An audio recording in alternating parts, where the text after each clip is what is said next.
Hi, welcome to our channel where we share the most intriguing stories.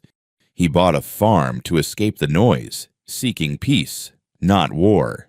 But when a ruthless HOA queen sets her sights on his land, what begins as a friendly offer spirals into blackmail, sabotage, and a gunpoint standoff.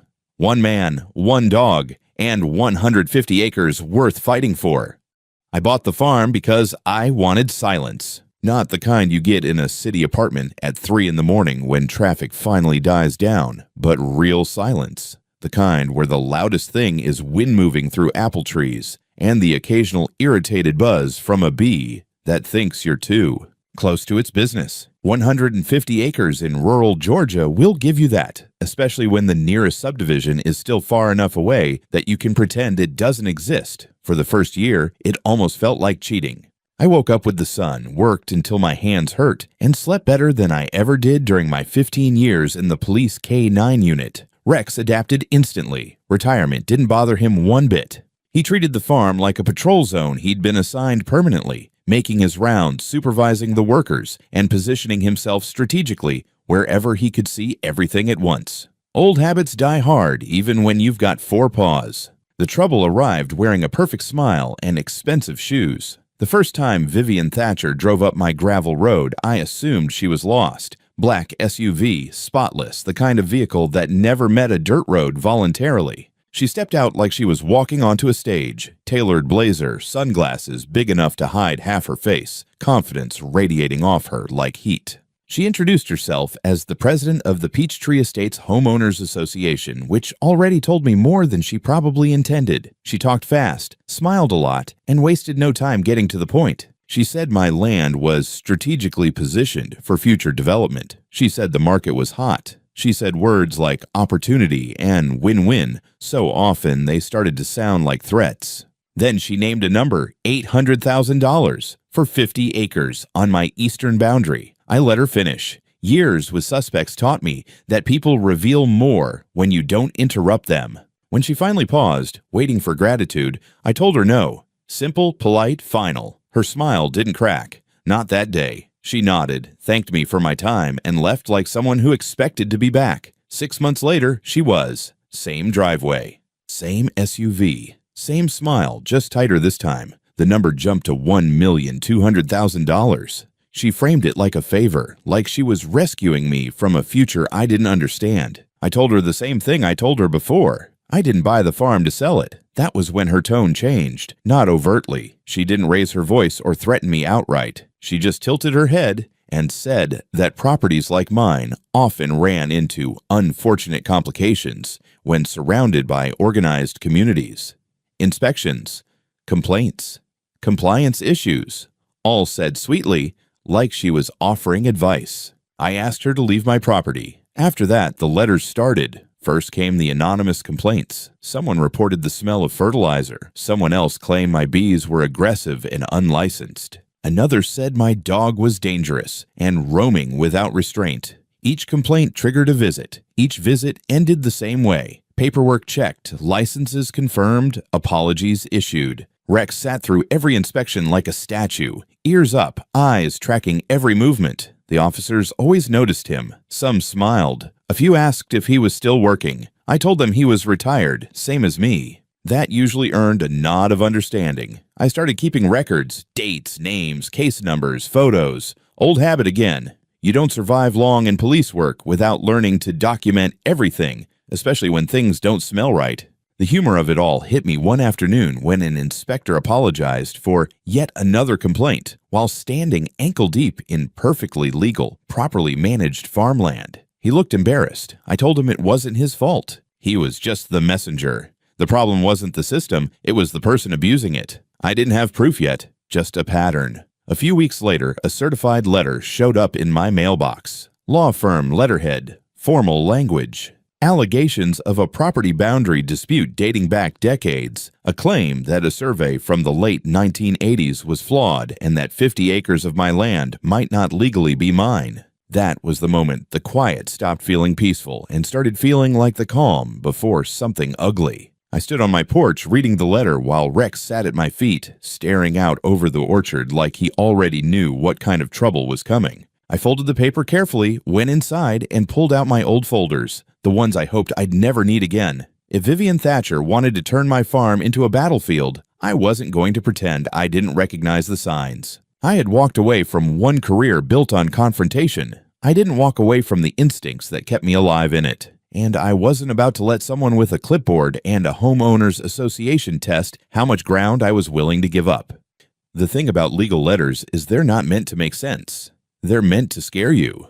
I sat at my kitchen table with a mug of black coffee going cold, reading the damn thing line by line like it was written in another language. In a way, it was. Obfuscated nonsense dressed up as formality. But I knew enough to spot what mattered. Some firm out of Atlanta calling itself Hensley, Marks & Pryor claimed they were representing a new company, Peachtree Land LLC, who, according to their preliminary investigation, had grounds to dispute ownership of approximately 50 acres on the eastern boundary of my property. They cited a supposed surveying error from 1987, said the land was never legally conveyed, and that their client would prefer a peaceful resolution over protracted litigation. The kicker? I checked the county business registry. Peachtree Land LLC had been incorporated 3.5 weeks ago. And the listed address? A strip mall UPS store box. Registered agent. Lloyd Thatcher. Yeah, her husband. I wasn't shocked, just insulted. I called up my attorney, Wes Kramer, a former prosecutor who'd gone solo years back and liked cases that pissed him off. He showed up the next day with 2 cups of gas station coffee, dropped one in front of me, and said, "Tell me everything." Wes read the letter twice. Then he laughed. Not a big belly laugh, just the kind that says, "Oh, so this is the game they're playing." We spread my survey documents out across the table. My land had been measured, recorded, filed, and double-checked when I bought it. Nothing about it was in question. Wes pulled out his own folder and showed me a legal precedent from 2 counties over where a similar LLC had tried a stunt like this. The judge had not been amused. "They're fishing," Wes said, "trying to scare you into settling. If you agree to share the land or sign any kind of acknowledgement, they'll pounce and formalize it." "They're bluffing," I said. "Probably, but they might push it to court just to bleed you out." I nodded slowly, thinking. "Let them," I said. "I'm not signing a damn thing." Wes smiled like a man who hadn't had a good legal brawl in months. Within the week, Wes filed a formal response rejecting their claim and demanding they cease and desist any further encroachment. We also requested any and all documents they were relying on to assert ownership. The silence that followed was expected. What I didn't expect was a second letter from the same law firm, now using different language, softer, friendly even. Our client would be open to a mutual agreement. Attached was a memorandum of understanding and a draft easement agreement that, if I signed it, would allow Peachtree Land LLC to administer and manage the disputed 50 acres while we worked toward formal resolution. Wes practically snorted when he read it. "They're moving fast," he said. "Means they're in a corner. She's desperate." I thought about that word, desperate. It stuck in my head like a splinter. I started digging on my own. I had time. I wasn't the one staging a fake land grab. I found out that the Thatchers had taken out several loans against their house over the last 2 years, and that Lloyd had been listed as the co-owner of a failed property investment company that declared bankruptcy 8 months earlier. The dots weren't just connecting, they were flashing like neon. Vivian wasn't trying to win a power play. She was trying to keep something from collapsing. One evening, I walked the eastern fence line alone, just me and Rex. The sunset poured over the orchard like liquid fire. It was my land, not some spreadsheet on a real estate pitch, not a portfolio asset for people who drank Chardonnay on golf carts. Mine. Rex lifted his nose, sniffed the air. He didn't bark, didn't growl, but his ears tilted forward like he'd caught a scent. "Yeah, boy," I said quietly.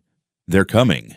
I just didn't know how fast. It started with the smell. Early one morning, before the sun even cleared the trees, I stepped out with a thermos of coffee and caught a whiff of something that didn't belong. Sharp, chemical, oily.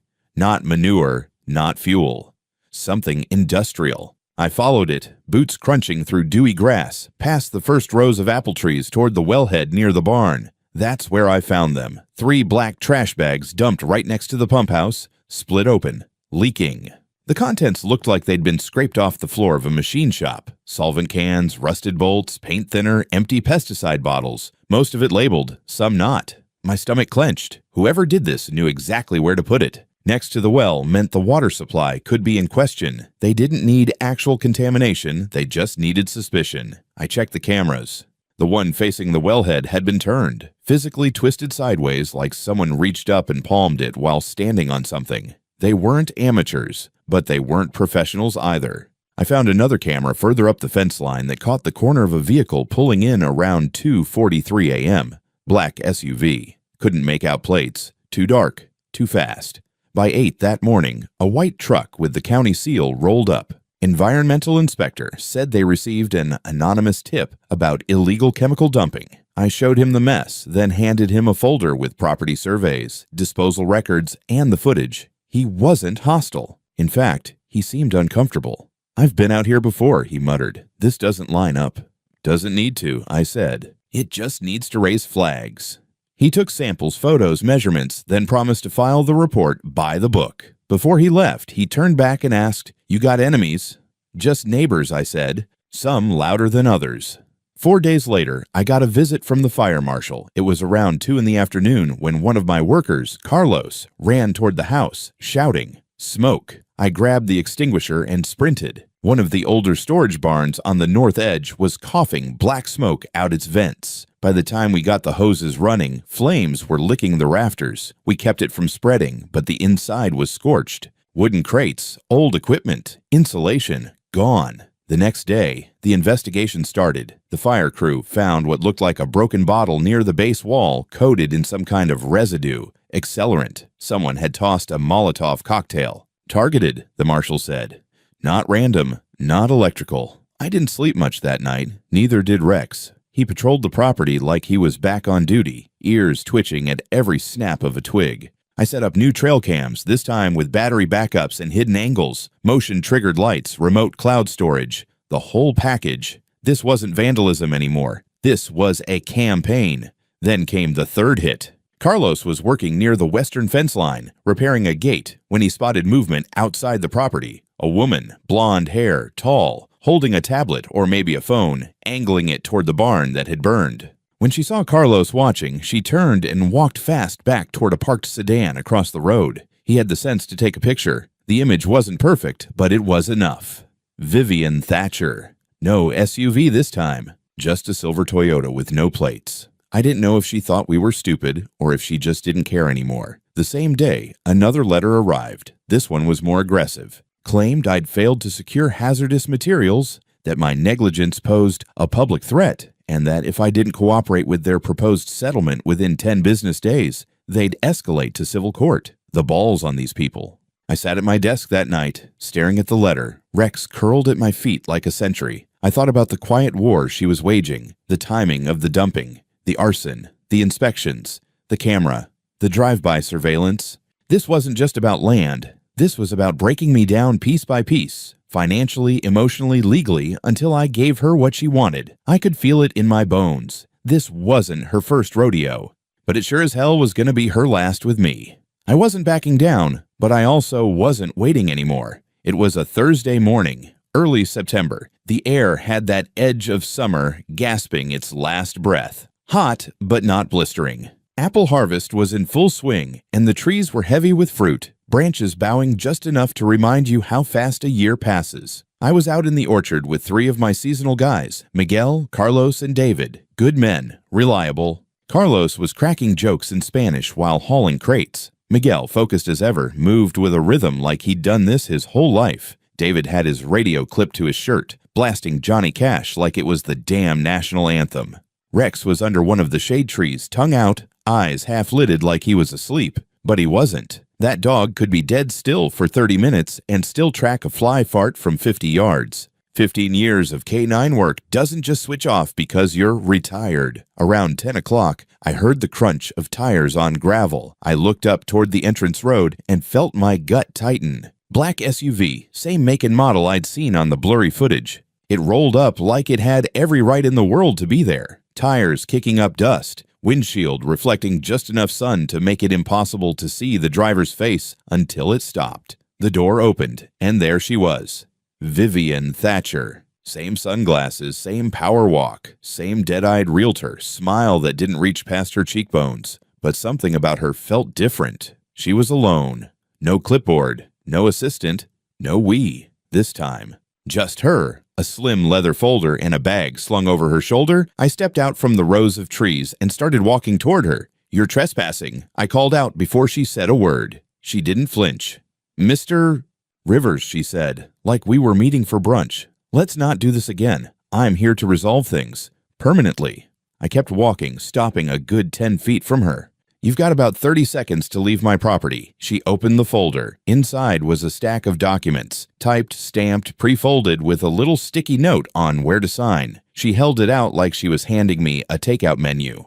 "This is a voluntary transfer agreement. 50 acres. You sign and we're done. No more letters, no more visits. You keep the rest. We drop everything. You get peace." I didn't take the folder. "I already have peace," I said. "Until people like you drive in and try to steal it." She sighed, like I was the difficult one. Then her hand went to her bag. I saw the motion, the hesitation, the weight shift. And just like that, the situation changed. She pulled a small silver pistol from her bag, sleek, compact, too pretty for real work. But it was real. She pointed it straight at my chest like she'd practiced in the mirror. Behind me, the orchard went silent. I could feel the eyes of my workers lock onto us. Somewhere to my left, Miguel whispered something, maybe a prayer. I didn't move. "Sign the papers, Mr. Rivers," Vivian said. Her voice was flat, calculated. Like this was just another sales negotiation with higher stakes. "You really want to do this?" I asked, hands still at my sides. "There are witnesses. Cameras." She smirked. "Witnesses? Please. Who do you think they'll believe? A retired cop with a violent dog and 3 undocumented workers? Or the president of a respected HOA trying to settle a land dispute peacefully?" Her eyes didn't flicker when she said it. That was the part that chilled me. "They're citizens," I said. "You just committed a federal crime, on camera. By the time anyone sees that footage," she said, stepping closer, "you'll be a memory, a regrettable tragedy. I'll say you lunged, say your dog snapped, you attacked me. I defended myself." I didn't respond, just slightly shifted my hand, palm down, and made a small circular motion. It looked like a stretch, harmless, unnoticeable, but Rex noticed. 10 meters away, he lifted his head, his ears locked forward. He rose like a shadow, peeling itself off the ground, and began moving, low, silent, cutting a wide arc behind her. Vivian didn't see him. She was too focused on me. Maybe she thought I'd freeze, or beg, or try to grab the gun. Maybe she thought I was bluffing. But Rex wasn't bluffing. In one smooth, explosive movement, 40 kilograms of trained K9 launched from the right and hit her arm mid-forearm. She shrieked. The gun flew. She collapsed backward with a scream that echoed across the orchard. Rex landed beside her, teeth bared, snarling, but never touching skin. He knew the rules. Disarm. Control. Don't kill. I walked forward calmly, picked up the pistol by the barrel, held it between 2 fingers. One of the guys, Carlos, was already dialing 911. David had frozen halfway through, pulling out his own pocket knife like it might help. Vivian was on the ground, eyes wide, panting, kicking at dirt like she was about to be eaten alive. "Call him off," she screamed. "Rex," I said. "Guard." Rex stood over her, just breathing, not moving, just waiting. The orchard was dead quiet except for Vivian's wheezing and Rex's steady breathing. She lay flat on her back, skirt bunched around her thighs, one heel twisted off, hair stuck to her damp forehead. The confidence was gone, replaced with raw panic. Carlos was still on the phone with dispatch, rattling off details in his mix of accented English and Spanish. "White woman, armed. See, with a pistol. German Shepherd, yes. Trained. No one's hurt. Yet." Miguel had come closer, keeping his hands. Visible filming again. He didn't say a word, just kept that phone steady, pointed at Vivian, then at me, then at the gun in my hand. I'd gripped it by the barrel, careful not to smudge the prints. I'd done this enough times to know how defense lawyers thought. Vivian, finally realizing that nobody was helping her, started shrieking. "This is assault. You attacked me with that animal, that monster. I have every right to defend myself. He tried to kill me. He told the dog to... I crouched next to her, calm as a Sunday preacher. "You pulled a gun on me," I said, low and flat. You stepped onto my land. You threatened me in front of 3 witnesses, all of whom are citizens. One of them has military service. And everything's on video, Vivian. I don't need to say a damn thing. You already said enough for both of us." She started to crawl backwards, scraping her palms on the gravel. This is entrapment." "No, ma'am," David muttered nearby. "This is Georgia." Rex didn't move an inch. He just stood there, ears back, watching her every twitch, like he was wired to her pulse. 12 minutes later, the first cruiser arrived, then another. 2 deputies stepped out, hands near their holsters but calm. I raised my hand, palm up, still holding the pistol carefully. Carlos walked toward them, phone held high like a trophy. "Thank God," Vivian gasped. "Officers, I was attacked. He ordered his dog. He tried to kill me." One of the deputies, a lean guy with mirrored shades, looked from her to me, then down at Rex. His gaze lingered a bit longer than most would. Then he turned to me. "Sir, mind explaining what happened?" I gave the short version. Vivian drove in without permission, presented documents, demanded I sign over land, and when I refused, she pulled a weapon on me. I pointed to the folder still lying in the dirt. She said she'd say I attacked her if I didn't cooperate, that the dog was aggressive, but we've got video, officer, multiple angles. Miguel stepped forward, screen already lit up. "Aquí, desde el principio." He hit play. The footage was crisp, the audio clear, Vivian's voice, her threats, the reveal of the gun, her exact words about undocumented workers, and self-defense. Then the flash of fur and the scream. The deputy watched the whole thing without blinking, then turned to his partner. "Yeah," he said. "She's done." He walked over to Vivian, who was now sitting up and clutching her elbow like it had been shattered. "Ma'am, I'm placing you under arrest for aggravated assault with a deadly weapon, attempted extortion, and unlawful entry onto private property. You have the right to remain silent." She exploded. "No, no, this is a mistake. I am the HOA. This man is unstable. He trained that dog to attack. He's a lunatic with a violent animal." "You were the HOA," the deputy corrected. "Now, you're a suspect," she screamed as they cuffed her, jerking against the restraints. Rex barked once, just once, and everyone froze. I snapped my fingers. "Rex, heel!" He trotted to my side without a sound. They loaded her into the cruiser, still cursing, kicking, crying. I stood there watching, heart pounding slower now. Not calm exactly, but focused. I knew how things worked. The arrest was just the beginning. The second deputy came over, asked for our statements. I handed over the pistol, the folder, and my own camera footage. We gave written accounts. Carlos, Miguel, and David each spoke clearly, calmly, without hesitation. Carlos even mentioned Vivian's words about no one believing Mexicans. The deputy's pen slowed when he wrote that one down. "She really said that?" he asked. "Word for word," Carlos said, jaw tight. "On camera." When the officers finally pulled away with Vivian in the back seat, it felt like a weight had lifted, but not all the way. The real work was about to begin. Wes, my attorney, arrived later that afternoon, driving like he'd been mainlining espresso. I brought him up to speed. He read the report, watched the video twice, and let out a long, low whistle. "This is better than I hoped," he said. "But she's going to fight it. People like her always think they're the victim." I figured. "She's done for on the gun charge alone," he added. "And if the DA wants to stack charges, we could be looking at multiple felonies." "Good," I said. Then I looked out across the orchard, where my workers had gone back to quietly harvesting apples like this was just another Thursday. Rex sat beside me on the porch, his eyes scanning the horizon. He didn't wag his tail, didn't relax. He knew it wasn't over, neither did I. The county station smelled like bleach, sweat, and bad coffee. I'd been there more times than I could count in my old life, sometimes bringing in perps, sometimes doing paperwork, until my eyes crossed. But this time, I was on the other side of the counter. Not as a suspect, not quite a victim, but something in between. A witness to a circus act that had finally torn its own tent down. They processed Vivian like any other felon. Prints, mugshot, chain of custody for the weapon.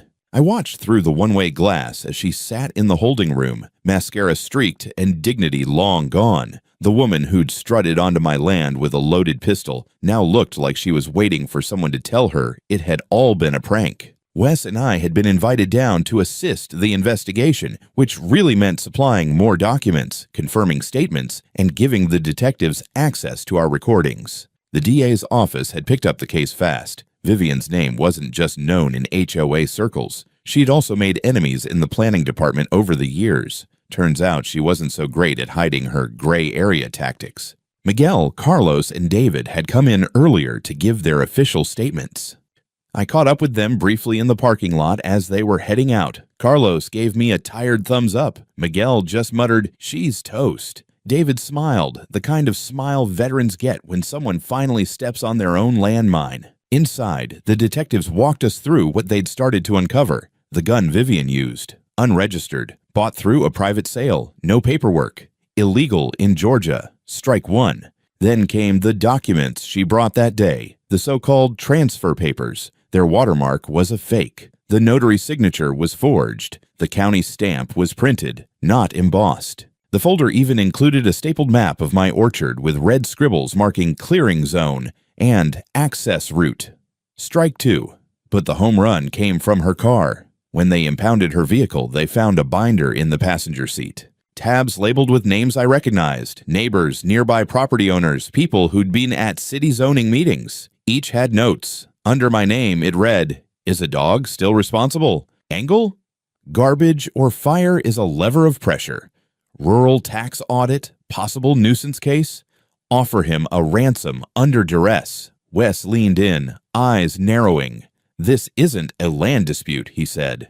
"It's a coordinated campaign to commit real estate fraud. And not just against you." They also found an envelope with $15,000 in cash, old bills, mostly 20s and 50s, and a printed email chain between Lloyd Thatcher and someone from a private development firm. The last message read, "Once Peachtree LLC secures Rivers parcel, we'll greenlight Phase 1. Estimated return $2.5 million. I almost laughed. They didn't even try to encrypt it. No code words, no deniability. Just naked greed and arrogance on a piece of printer paper. The next day, Lloyd was arrested outside a strip mall diner where he apparently thought nobody would find him. They got him for fraud, conspiracy to commit extortion, and possession of forged real estate documents. During the search of their house, they uncovered 4 other sets of fake property transfers, all targeting lots adjacent to mine. Vivian cracked first. Sitting in interrogation for over 6 hours, she finally asked for a deal. Claimed Lloyd had pushed her into it, that she didn't mean to hurt anyone, that the gun was just for show. The detectives showed her the video again. She cried. Then she asked if turning over emails and documents would help reduce her sentence. It would. The next morning, Wes and I were sitting across from the county prosecutor in a room with too much air conditioning and not enough patience. She slid a file across the table. Vivian's full confession, a dozen emails, hard evidence of conspiracy and coercion, and handwritten notes from HOA meetings where she'd openly discussed strategic acquisition of adjacent rural properties. Her own words. "She's going down for at least 6 years," the DA said. "Maybe more. Lloyd's not getting a soft deal either." "What about the HOA?" I asked. "Oh, they're in chaos," she replied. Turns out she embezzled almost 70 grand from their budget over the last 4 years. Most of it went into the LLC and bogus legal filings. They'll sue. The residents are livid. I sat back in the chair, slowly letting out the breath I didn't realize I'd been holding. It wasn't over yet, but it was close. Courtrooms aren't like they look on TV. There's no booming drama, no last-second evidence waving in the air. Real court is slow, procedural, and deeply uncomfortable, especially when you're watching someone try to lie their way out of a corner they've built for themselves. Vivian Thatcher stood before the judge in a crisp navy blazer and a humble white blouse, trying to play the part of a misunderstood community leader. Her lawyer, a slick, smooth-talking type from Atlanta, argued that she'd simply misjudged the pressure she was under, and that her actions were born of desperation, not malice. I was there every day of the trial. So were Carlos, Miguel, and David. We sat through each agonizing motion, each exhibit entered into evidence, each attempt by the defense to spin what was already carved in stone. The prosecution didn't need theatrics. They had the footage, the statements, the folder of forgeries, the emails, the cash, and they had the testimony of 4 witnesses who refused to flinch under cross. David, calm and deadpan, told the jury about the fire, about Vivian's surveillance, about the day she pulled the pistol. Carlos, voice steady, repeated her exact words, how she said no one would believe Mexicans. Miguel brought the phone footage, showed every second of the standoff, including the cold threat and the dog's silent charge. And then came Rex. Technically, dogs don't testify, but his presence mattered. After one recess, the judge allowed me to bring him inside for demonstrative purposes. I walked him on leash, calmly through the courtroom, and when I gave him the same silent command I'd used that day, just a subtle hand motion, he locked eyes with Vivian and stepped forward, alert. She flinched in her seat. The jury noticed. By the third day, it was over in everything but name. Her lawyer tried to negotiate a plea, but the DA offered only a partial reduction if she cooperated further. Vivian refused. She thought she could beat it, that she still had influence. She didn't. The verdict came fast. Guilty on all counts. Aggravated assault with a deadly weapon, criminal trespass, attempted extortion, possession of an unregistered firearm, conspiracy to commit fraud, filing falsified property documents, 6 years in state prison. 4. Without the possibility of parole. Lloyd fared no better. His charges, conspiracy, document forgery, real estate fraud, stacked up quick. He took a deal, confessed everything, and was sentenced to 3 years behind bars. His cooperation shaved off the worst, but he still walked out of court in cuffs. The judge didn't mince words during sentencing. You weaponized your authority as a community leader. You manipulated the legal system, attempted to steal land that was not yours, and endangered a man's life with a firearm, all for personal gain. This court finds such conduct reprehensible. I sat in the back row, arms crossed, Rex at my feet. I didn't smile, but I didn't look away either. After the sentencing, I was approached by the county sheriff himself, who handed me an envelope. Restitution, he said. Court ordered $45,000. Personal damages. He nodded to Carlos, Miguel, and David, who were nearby. And your guys will each be compensated $10,000 apiece for racial defamation and mental distress. Prosecutor made it stick using the video. David chuckled, but not joyfully. She called me a dog handler. I was in Fallujah. I handled worse. Carlos raised a brow. I just want to fix my truck. Miguel? He simply looked at me and said, "You're keeping the land, right?" I smiled for the first time in days. Every acre. That night, I let Rex off leash near the orchard, and he did his usual patrol, up past the hives, along the fence, around the back barn. Same loop he'd done for years. But this time, there was no scent trail to follow, no SUV to watch for, no phantom threat slinking between the trees. Just peace. Life on a farm has a way of reminding you that chaos doesn't last. Nature doesn't care about lawsuits or HOA presidents with God complexes. Apples still ripen, bees still hum, and sunrise still paints the hills in colors you can't buy or counterfeit. It's been 3 months since the sentencing. Vivian Thatcher is currently housed in Pulaski State Prison, where, according to my lawyer, she's filed 2 appeals and been denied both. Her mugshot made the local paper, then the regional news, then one of those viral Twitter accounts that collects suburban justice stories. You know the type. Headlines like, "Karen tries to steal farm, gets mauled by justice," and "Dog." 5 million views in 2 days. Someone added dramatic music to the video of Rex disarming her, with slow motion and captions. He's officially a meme now. The local Humane Society sent us a plaque. Hero Dog of the Year, Rex. It's nailed up in the barn office above a new dog bed I bought him. Memory foam, orthopedic. Cost more than my first mattress, worth every penny. Neighbors who never said 2 words to me before are suddenly waving from their golf carts. Some brought over pies. One guy, a former board member from Peachtree Estates, knocked on my door with a 6-pack and said, "We hated her too, just didn't know how to stop her." Turns out, after her arrest, the HOA held an emergency audit. Found over $67,000 missing from the community fund. Landscaping contracts paid to non-existent vendors. Legal retainers to consultants who turned out to be her cousin in Florida. They're suing to seize her house to pay it back. Lloyd filed for divorce 2 weeks into his sentence. Probably thinks he can get leniency that way, but his name is all over the fake documents. He's done, no matter how fast he crawls.